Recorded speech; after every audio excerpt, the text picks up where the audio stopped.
So I've got an issue here where both of my doors come crazy close, actually hit the, so it looks to me like the door needs to go up, and if the door gets lifted up on the right side, it pulls it away, puts it in line, and you can see that over here this is in. So, and then, well, this one's not as bad. Maybe in any case, the handle is in from here, whereas it's clearly out over here, right? So both of the doors are twisted clockwise. So I thought, okay, maybe they both have bad right side hinges.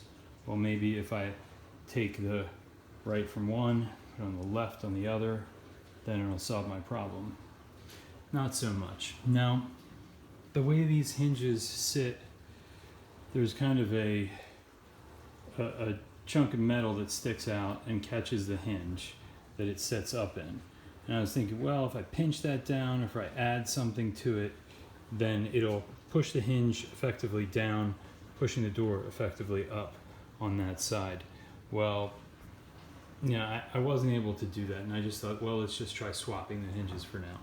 And I mean, you can see that we've gotten all these dings in the cabinet from, see, it's actually bumping here right now.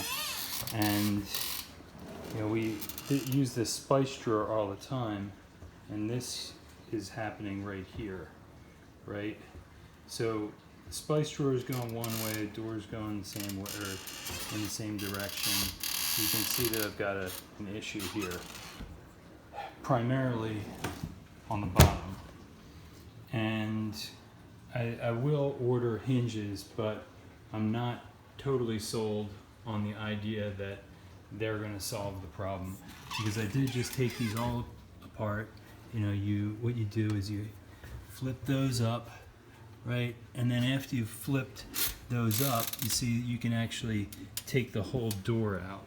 Now, I don't have any way to hold the hinge, or hold the phone while I do this, and I don't think I'm going to pull the door out one-handed, but I can feel all the weight of the door right now. And there are little hooks, but you could basically just pull the door out nice and easy after you've flipped those hinges, and then it goes right back in.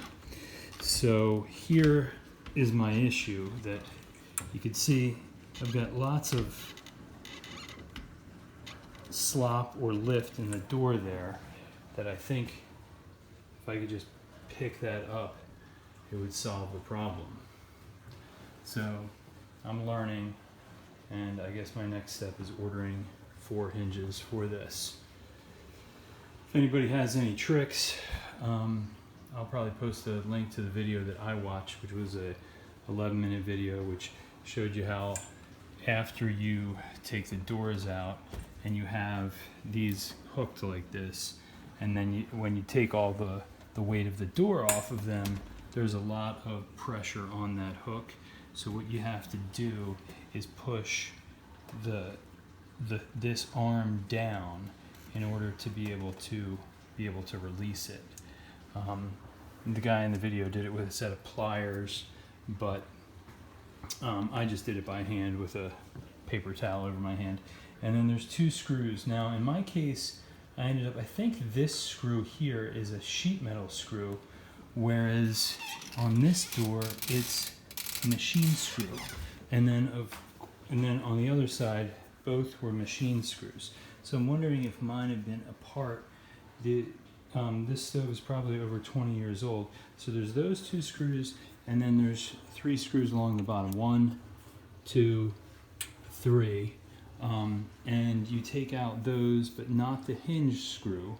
And then the next thing, after you take those 3 out and these 2 out, you can lift this whole piece of the door out of the decorative cover. And then you flip it over onto its back, and you've released the pressure from the springs.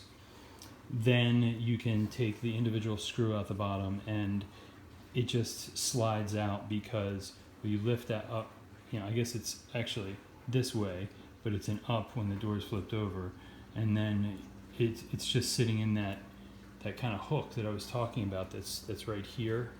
And I wonder if that's my problem, or I wonder if it's just the simple situation of the pins in these hinges get worn, and I can see they're kind of like rivets, and they're, I don't know if the term is mushrooming on the ends. So I guess that's my next step. Buy some hinges for the Dacor. No idea what model number it is, but I assume they're all probably the same. I think I've got the manual over here. Dacor. This is a warming oven for the bottom. I think it's open here.